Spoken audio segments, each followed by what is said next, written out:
I've been painting all my life. I've been painting for 65 years. So when kids come up to me and say, where have you exhibited and what's your itinerary, I lose patience with that. I've been painting a long time. I met Sterling in the late 70s or early 80s, I think. I had a show someplace, and my son came over and said, there's a man that would like to meet you, and it was Sterling. We chatted. I liked him immediately. He worked at the boiler company and all his life, and that's admirable, if you can do that. Raise a family and continue to paint. Although painting is not, like it was with Gary and Sterling, fun for me. I always had to tear things out of my entrails, and I still do. We were friends right up until his death. In fact, he called me quite often when he was nearing the great beyond, And we'd always chat pleasantly. He knew a lot about art. He was a collector, too. He had some nice, he had some Louis Alchemius and Red Grooms, I think he had. He's a good collector. And he could always talk art. But there were no flies on him. He once said to me, there were some guys that would like to visit him, and he had a great toy collection. And they'd always try to get them away from him. And he said, I question that young man's veracity. He said, who's been visiting me? Yeah, he was a schemer.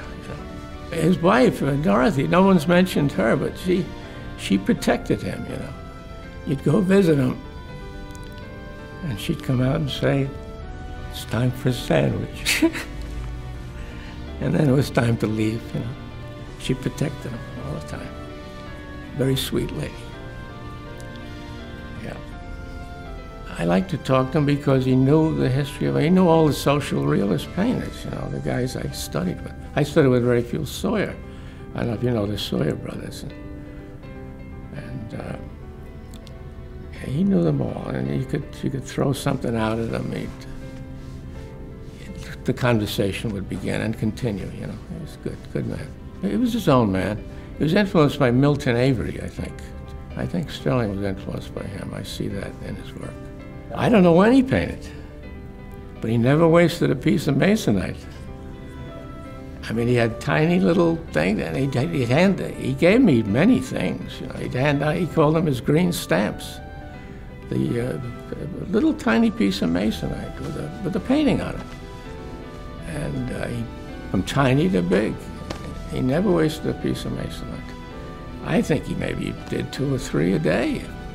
He was very prolific and quick. I think he was a quick painter, Sterling. He was humble. But I think he knew what he was. He knew he was a decent painter.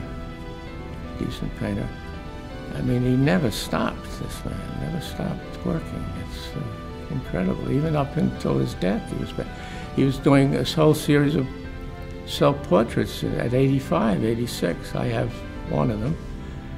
I have another one early, but that's why I chose this, because I love self-portraits. I collect them. And I think you learn a lot about the man from the self-portraits, Sterling liked the purity of the folk artist, that you're untutored. You see something, you want to paint it, and you don't really know, you don't know how to approach it. Their technique is, there isn't much technique there. But they sometimes made a statement, and that's what Sterling liked about them. He liked the whole folk art thing. I went to museums and galleries as a young man. I don't think Sterling had time for that. He lived in this area. See, I lived in New York, so the Metropolitan was like a big stop for me. And I don't think Sterling did that. But he did learn, he knew the history of art, though. He knew the history of art. Yeah.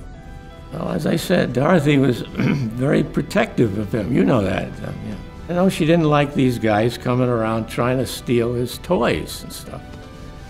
She was very impatient with that. But I love her hooked rugs, Dorothy's folk hooked rugs. They're really exquisite, beautiful works. Her hooked rugs are dynamite. You'd be chatting there, and I said the bologna sandwich, and it's time for you to go. And that was Dorothy. Very sweet lady. And Sterling always said she was a better painter than he was, but I didn't believe that for a moment. He said she always studied flowers and stuff, but Sterling was okay. Yeah. He was a bourgeois painter when he painted. I mean, he painted his family, and I like that, and I am too.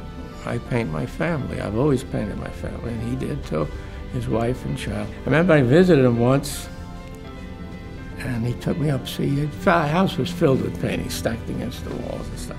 Masonite everywhere.